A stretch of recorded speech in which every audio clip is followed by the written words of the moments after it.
dance? Well, let me oblige you. Ooh, boys don't know nothing about this. We were made with this sway in our hips. You and me, we can make them all wish they had the courage to ask you. I know that it's not just me. Come on, girl, what you think? Toma mi mano, vamos a bailar. Red, you're wearing a dress tonight. All eyes are on you, including mine. You're so bad, I swear you could be divine. Señorita, you do it for me, girl. You know I'm not easily hypnotized, but you got that something I can't deny. Poema romántico brought to life. Señorita, you do it for me, girl. For me, girl. Señorita, you do it for me, girl. For me, girl. Ooh, tell the DJ to turn up the beat.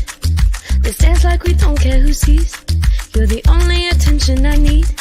Mi bonita amiga. Ooh, every man in it probably hates me, but I don't really care what they're saying, cause as long as the music's still playing, la vida fiesta. I know that it's not just me. Come on, girl, what you think? Toma mi mano, vamos a bailar. Ladies, you're wearing a dress tonight. All eyes are on you, including mine. You're so bad, I swear you could be divine. Señorita, you do it for me, girl. You know I'm not easily hypnotized, but you got that something I can't deny. Poema romántico brought to life. Señorita, you do it for me, girl. For me, girl. Señorita, you do it for me, girl. For me, girl. You in the moonlight, dancing in the starlight. Keep the music coming, yeah, you know we're doing just fine. Now we got nothing but time. Señorita, you do it for me, girl. Rhythm is so right, this is the kind of life. Keep the music coming, now we're partying the sunlight. Now we got nothing but time. Señorita, you do it for me, girl. I know that it's not just me. Come on, girl, what you think? Toma mi mano, vamos a bailar. Ladies, you're wearing a dress tonight.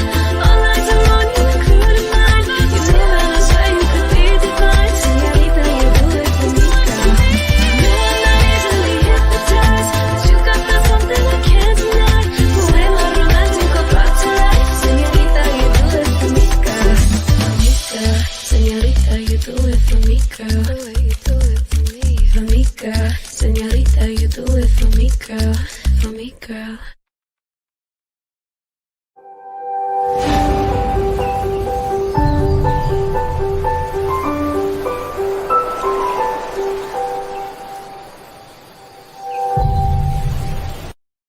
Well, alrighty. Welcome, everybody.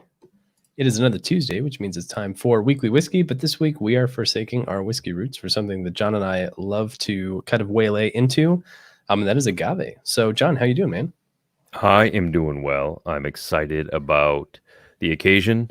You know, we're going to call it Cinco, even though it's not technically Cinco today, but close enough for us, right? I mean, Yeah, I mean, I'm ready to have a little PaQui.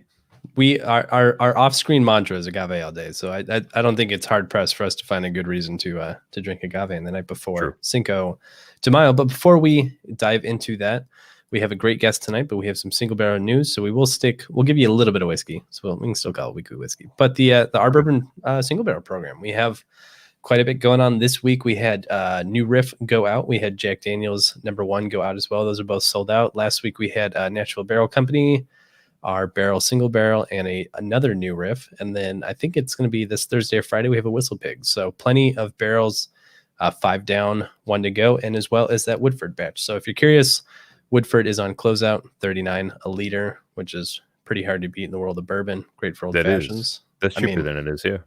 Yeah, pretty crazy. So, and next week we have some more stuff. John knocked out some amazing artwork for the Whistle Pig coming up the end of this week. So everybody check your emails for that. And I think that it's time that we dive into some agave.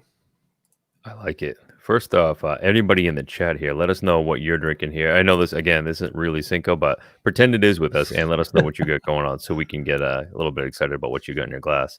So tonight we're going to be joined in here by John Chappelle from PaQui, and we're going to just dive into a whole bunch of these. We're going to do a little tasting here about the brand, and I think we're going to have a pretty good time here. What do you think? I'm into it. I love it. We've been tasting through some of these bottles. We have quite a bit in front of us, so I say we dive in and get tasting. Excellent. So let's bring in John here. Mr. Chappelle, how are you? Yes, Chapel. I'm doing Sorry great. about that. thank you for inviting me on the show, and eager to talk about PaQui. Very proud of it, and I drink a lot of it. Have Good. a bunch of it in front of me. That's a first step to endorsement. I love it. We have some of it here as well. We have their Blanco as well as the Reposado and Anejo. But I'm curious, John Chappell, not Chappelle. So what gave you the idea? Give us the 10,000-foot view of PaQui. What's special about it? What got you interested in it and starting it? And what can drinkers expect? And we'll kick off with the Blanco here. Well, I'll tell you a little story from the creation of the liquid.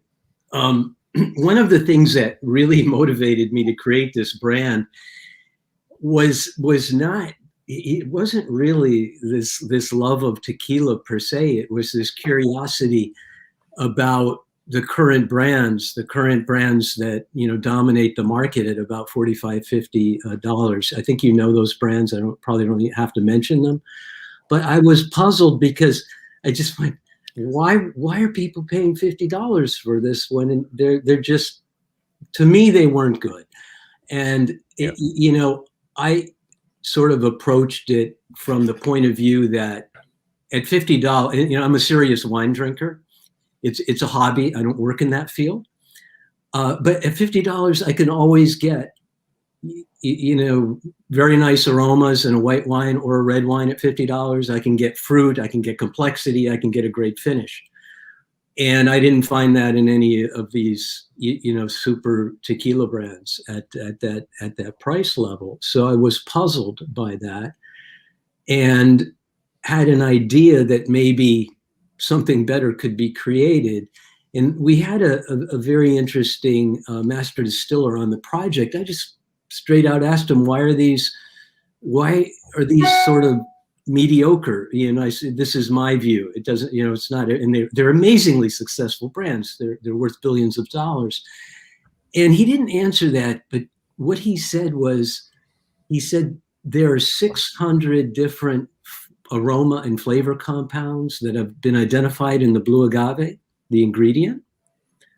And I was like, whoa, 600. And, but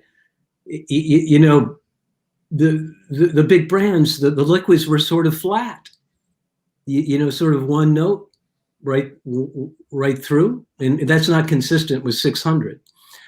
So it gave me an insight into the problem that something was lost in the production. Okay, and I gave him the task. Basically said, hey, let's create a liquid where the best of these 600 different aroma and flavor compounds are present at the end of the distillation process. And it took him 3 months to do that before we had PaQui Silvera. It is the third batch. And, I'm quite comfortable, saying that, with this liquid, you do get some nice aromas. Some people get grassiness, some people get florals, fruit, but a lot of people don't even think of smelling a tequila, of going after the aroma. And there's a reason, because a lot of them, not all of them, but a lot of them don't have good aroma. But when you taste this, the first thing you get is sweet, this rush of sweet agave fruit. And you get a few other notes. Some people get, citrus, some people get vanilla, some people get a smoky note, some people get minerality, which is very cool, because that's something you get in expensive, white wines. And it does finish nice and smooth. It's, it's 40% alcohol, so that, it's not like drinking a soft drink, nor should it be, but it doesn't have that bite or that burn. And I'm really proud of that. And if you're interested, I can tell you what we do, what the master distiller did to get that.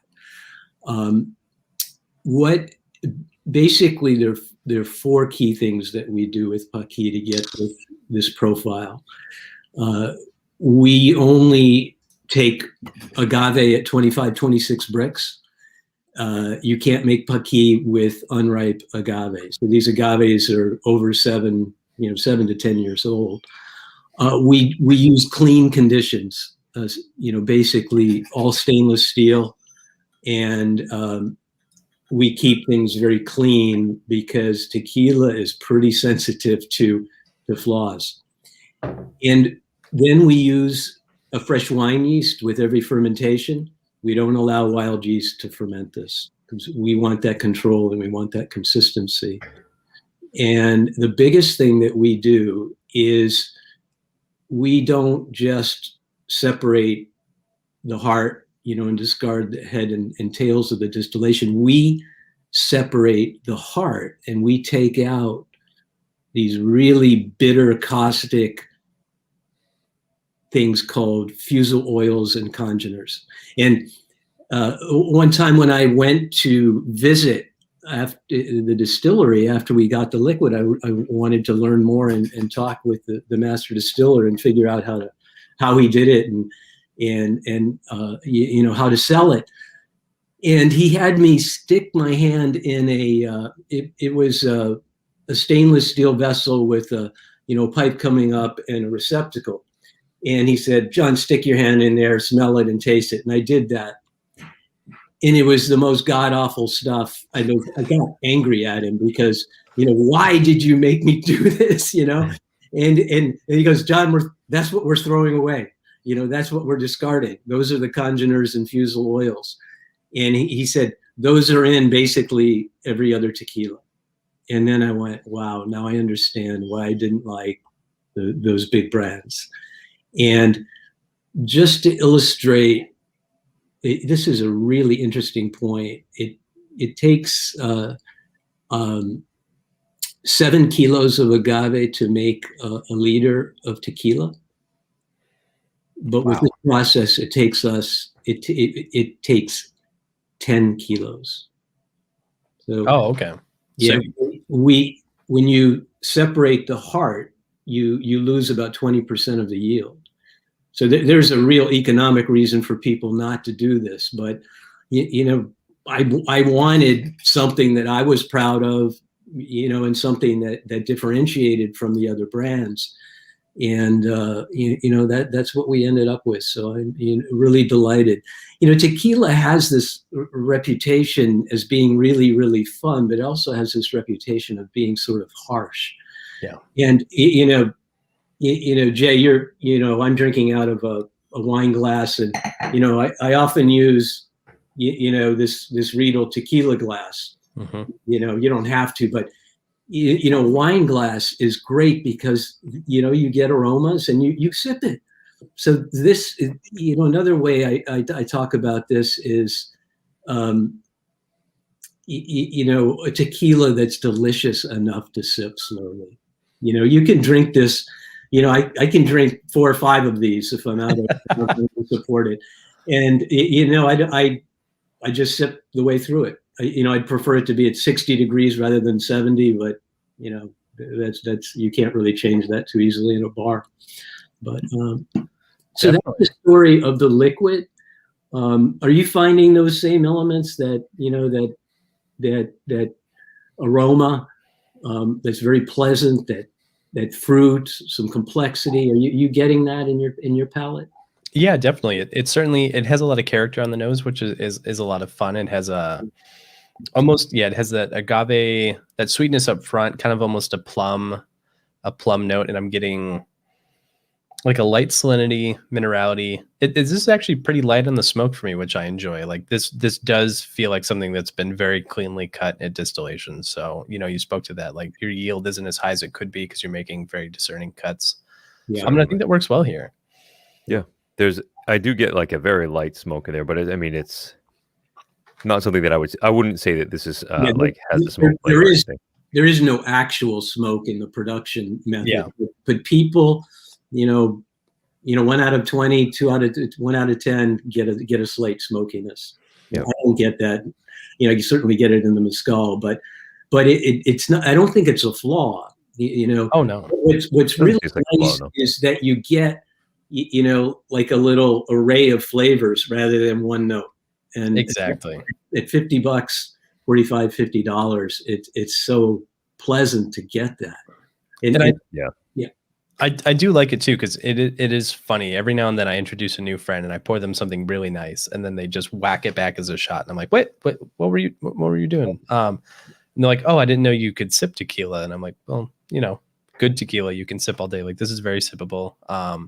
Lots of complexity. Like, there's more than one note to work through, so it's enjoyable to kind of peel apart those layers and get the minerality and separate it from the fruity notes and that really nice roasty agave, which comes through really well. So.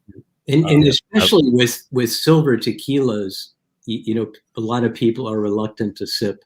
Mm-hmm. But this is, that's what we were so fortunate to achieve here. And, I didn't know how to do it. I just asked him, I just pushed him in the direction.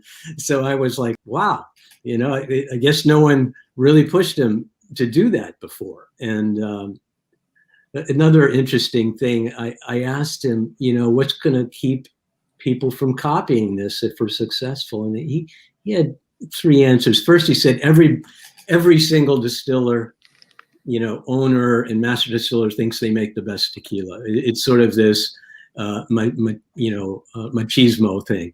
So everyone's sort of complacent or delusional, however you want to look at it. And the second reason was the economics, having to put that much more agave into the liquid. And the third reason, which is his pride coming through, he said they don't know how to do it. Well, I think there are some people who know how to do this. Oh, for sure. And there is a brand at about double this price whose silver is, I'm sure they're doing something very close to this, and that's Clase Azul. It does have some of these notes. I think PaQui is a little bit better, but they're doing something like this, I'm sure. So, interesting.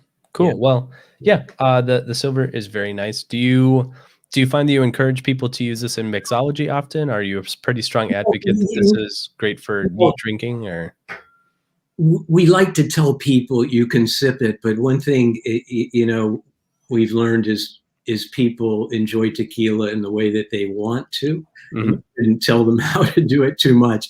This makes great mixed drinks.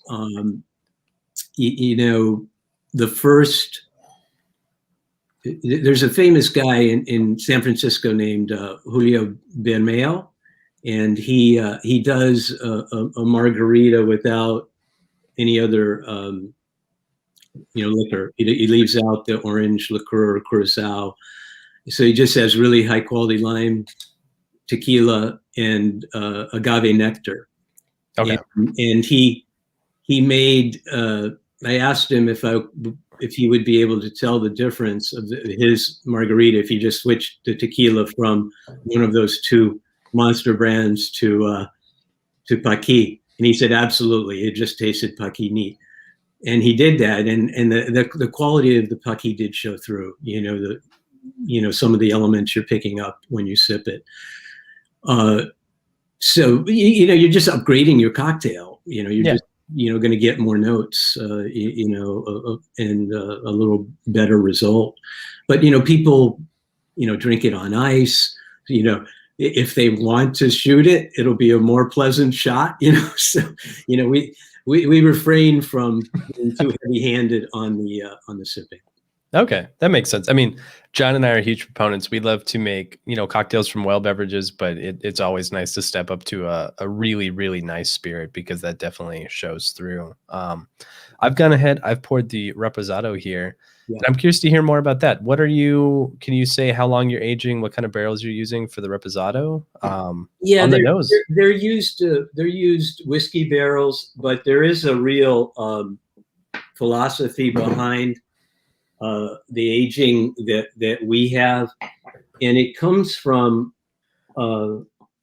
if you have a silver like our Silvera that has all those notes and all that fruit, if you age too long or in too fresh of an oak barrel, all of those notes get covered. Yeah, you get wood. So. And this took a few years to get where I like it, but right now these are very light on the wood, both the Reposado and Anejo. I think you can tell that, but you can taste that it's made from PaQui Silvera because the fruit is there, the complexity is there, the smoothness is there. So what I like to say is we're balancing the agave and the wood into something that's delicious and not covering up the agave. To me, that's a sin. And, there are some that don't cover up all the agave. And I tasted one the other day that was pretty good. But most of them, you're really tasting wood.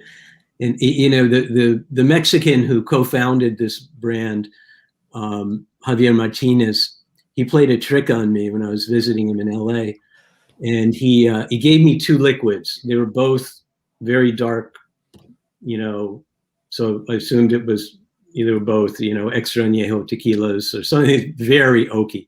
Yeah. And I tasted them, and I said, one is just to me. And this is just my opinion. I don't expect people to follow my opinion, but one, I said it's undrinkable. The other one is just good, and the one that was good was not a tequila. It was Jim Beam Black. The other one was a famous Jose Cuervo called. I don't want to get into it. I just don't want to knock it, but it just, because so many people revere this, but there was one note. It was. Sure. Oak. And that's what I'm trying to avoid. I like wood, but even in a wine, if I can taste the oak, I think it's a flaw. Okay. Not in tequila, because you're going to taste the oak if you use any oak. But to me, a little goes a long way. That's the philosophy here, is to not hide the agave.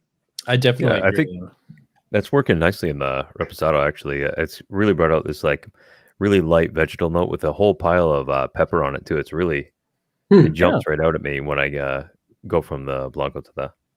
Yeah. Good observation. Yeah, like it's a very big concern, and we see this in Mezcal too, which we'll touch on when we get to the Lejana. But agave has just so much character. Why would you want to bury it beneath the tannin and the caramel and the vanilla that those oak barrels bring? And I see that as a point of contention among. I have whiskey friends who have gotten into tequila friends going into whiskey, and it's always interesting to see who thinks what has too much oak. And I do like that this isn't just like this doesn't taste like a vanilla bomb with a little bit of agave character. Like the agave is still very present. And that's usually a big turnoff for me with some of these that get aged, especially in a ex-bourbon barrel. They spend a lot of time there, and then it comes out just full of vanilla, and it almost comes through artificial when it mixes in with that agave flavor, and it can really ruin it for me. Well, some brands are the master distiller who created PaQui, Gilberto Hasso. He told me a story that the owners or managers of one brand came in with a vessel of vanilla extract and asked them to pour it into the final, and I'm not going to tell you what brand, and that kind of thing is happening. We don't do that. But as people get more sophisticated, I think they'll move away from that. I'll give you what I did? I contacted the most advanced barrel company called Nadalier, and they bring in, it's a French company, and they have an outpost in Northern California. And they sent me this kit of oak chips. And the chips were small enough to put in a bottle of Silvera. So I put one in that was more of a vanilla, sure, char or whatever. And it aged to the point I liked in less than 48 hours. So that gave me a clue that you need to use older barrels, or you can over oak very easily, because it put a lot of flavor in like so quickly. Okay, so you're looking for some light barrel influence to help bring out the spirit of the agave instead of covering up flaws with extra aging. Exactly. Excellent, cool. Well, I like the Reposado. I don't mean to shirp us Sherpas along, but we have quite a bit to go through. The Anejo, tell me, how can you guys say how long you're aging your Anejo? Obviously, you know, there's Just a little, ceiling. you know, toward the minimum, you know, which is, you know, between 1 and 2 years. So Okay. 14 months. And, you know, how we control that is, you know, if you use barrels that are, you know, older, they have, you know, Sure. they impart less, you know, They're a little more neutral. right. And, you know, there is more wood in the Añejo, certainly, but you still get some of that agave fruit. Mm-hmm. Yeah, it comes through soft, actually. There's a little bit of butteriness to it that I like. Most notably, I noticed a cinnamon note develops here, which is really plays well with sweetness, like a nice cinnamon, savory character, and then right back to the agave sweet. Yeah, that touch of salinity I'm not really getting on this one like I was in the Silvera and the Reposado. But there is a spice note that kind of comes through with it that I catch it more on the nose than I did on the palate, but I do like that, how it works in there. Yeah. Now, this is so easy to sip. Yeah, I could see getting tangled up with this.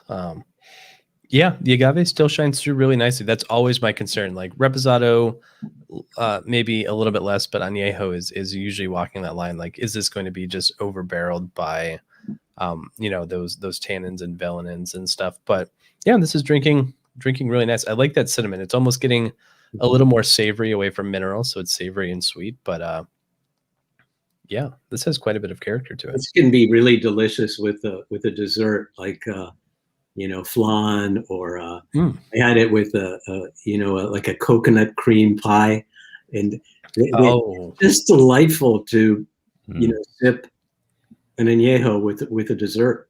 You know, you're not a chocolate one probably, but things that are more like dairy or creamy or coconutty. Yeah, I was thinking creme brulee right in my creme mind. brulee, perfect. Oh, man. Oh, this is nice. And this is used whiskey barrels once again, or are you guys using any French oak or primarily? Yeah, you know, I want to get there with that, but you know, I'm fighting a little bit of prejudice by the master distiller, so I have some more work to do.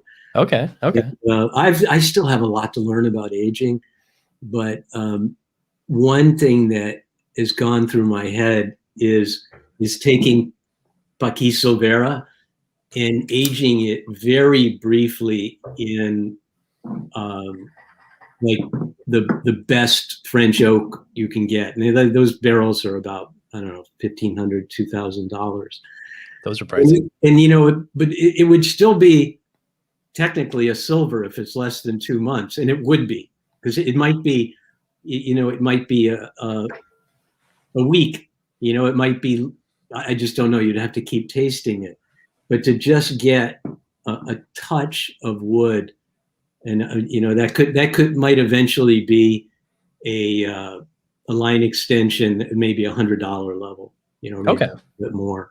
But and it sort of goes against the tide, because other people are, you know, doing that with, you know, 4 years of aging, let's say. And to my mind, if you have a silver like this, just, you know, so I want to experiment with that, and I've got to arrange that, and but it's not the most pressing thing right now for me. It's more like building PaQui and the Mezcal, which we'll talk about in a minute. So. Yeah. Okay, that's very cool. Yeah, I would be super interested what a very nice French oak could do with a very short aging time. But that's a perfect segue. We also have a Mezcal here, which is cool. We don't usually, when we talk to people, it's either about Mezcal or about tequila. So it's cool to see you bridging the gap. We have, I'm probably going to butcher this because I always do, but Lejana Y Sola, which is a Espadín and Quiche ensemble, correct? Yeah. You were very close. Lejana Y Sola. Damn. Espadín and Quiche. They don't pronounce the E, but you know, I was noticing what was going on with Mezcal, and you know, fascinated. And you know, what you sort of have to do to create a Mezcal is forget what you know about tequila, virtually. Definitely. And I read 3 books. I honestly read 3 books before starting, and a few visits to Oaxaca. And Oaxaca has an amazing array of mezcals, and it's really fun. And but it really is a different world than tequila. Tequila has these big brands, and it's big business actually. Not that PaQui is big, but we have ambitions. But the mezcals are, it's a different geography.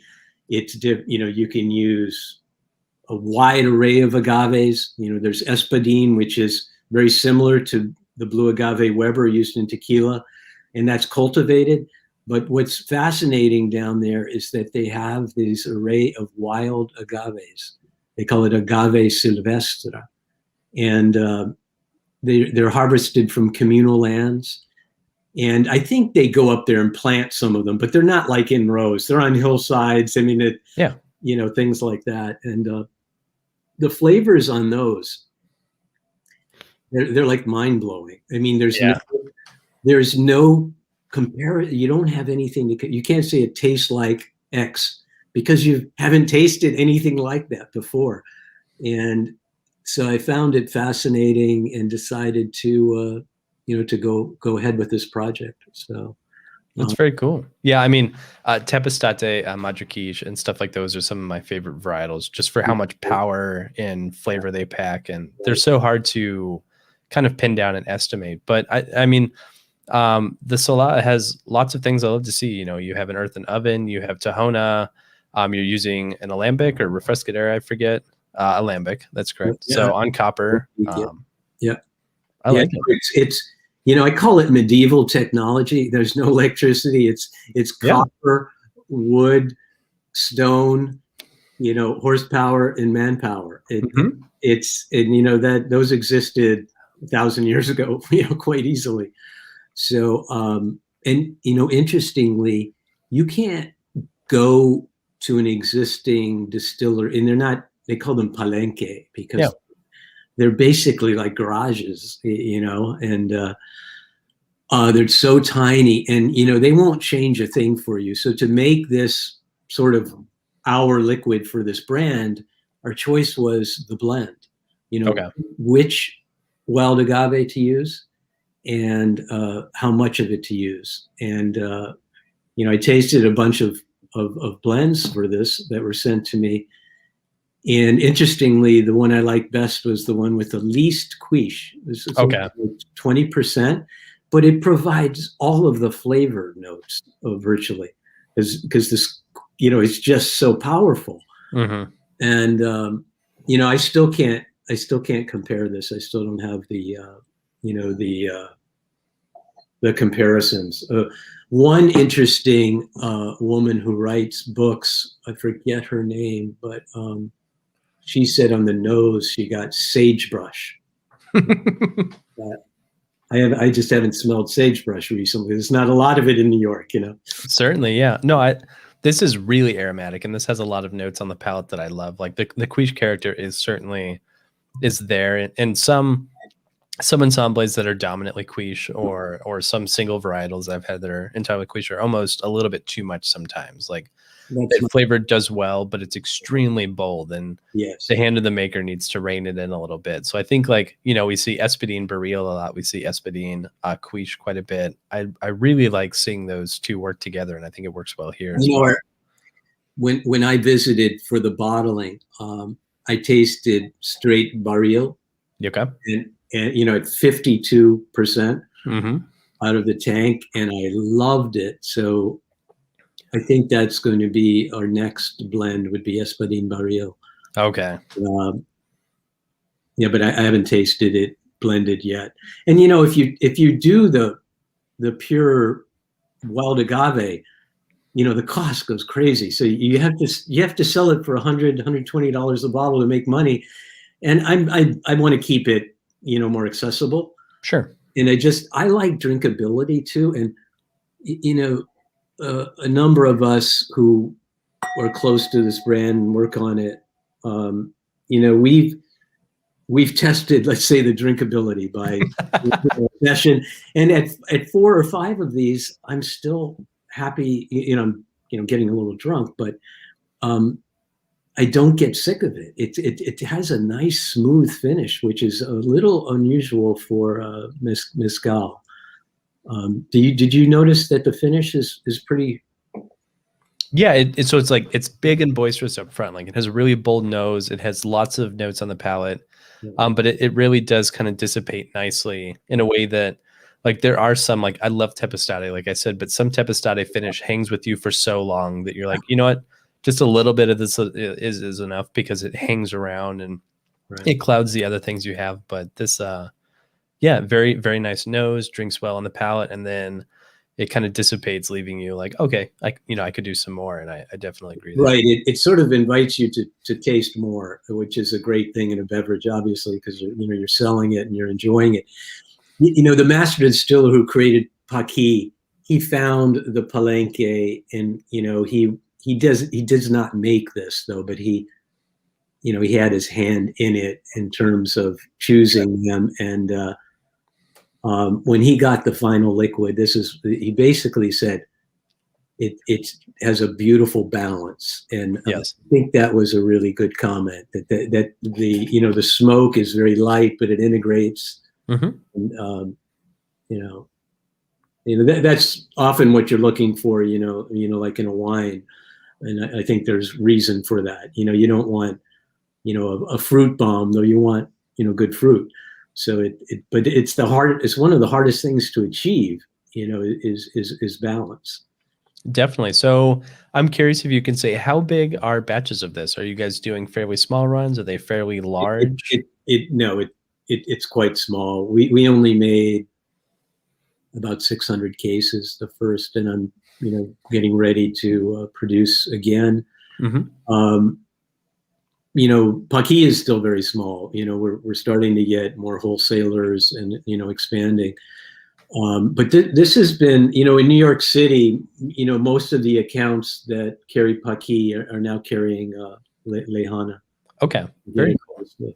So you're obviously in New York. Are there any other big markets you guys are targeting? So I'll admit, I'm in Wisconsin. I'm probably not going to be your top market, but we might ship there this year. There is a wholesaler who got some samples. We're in California, not in a big way. We're in Florida, New York. We're in Georgia, Tennessee.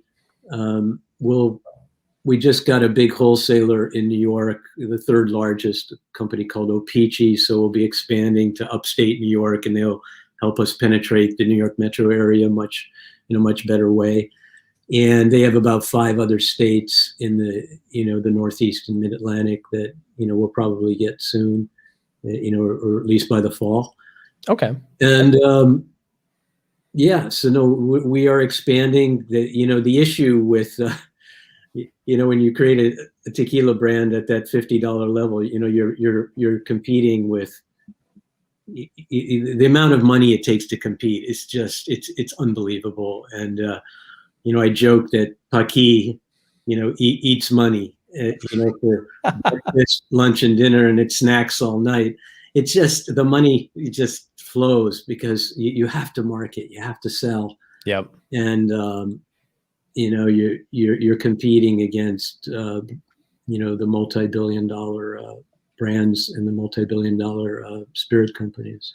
Yeah, they're certainly juggernauts. To have a lot of budget. Yeah, I mean, and I could talk mezcal all day, but I'm curious to hear what you think, John. Yeah, I think this is really interesting and fun. There's a ton on the nose, like you said. It does roll off nice on the finish. Sort of like that throttle on the motorcycle you let off, and it's not like hitting the brake.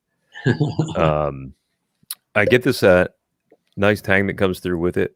Jay and I were actually talking about this a little bit earlier. This fruit layer that comes through after the smoke is sort of reminiscent of like a blueberry cream cheese frosting type of deal. Like there's fruit in there, there's some creaminess to it, touch of minerality and tang to it. It blends in there nicely. I do like the way it comes through.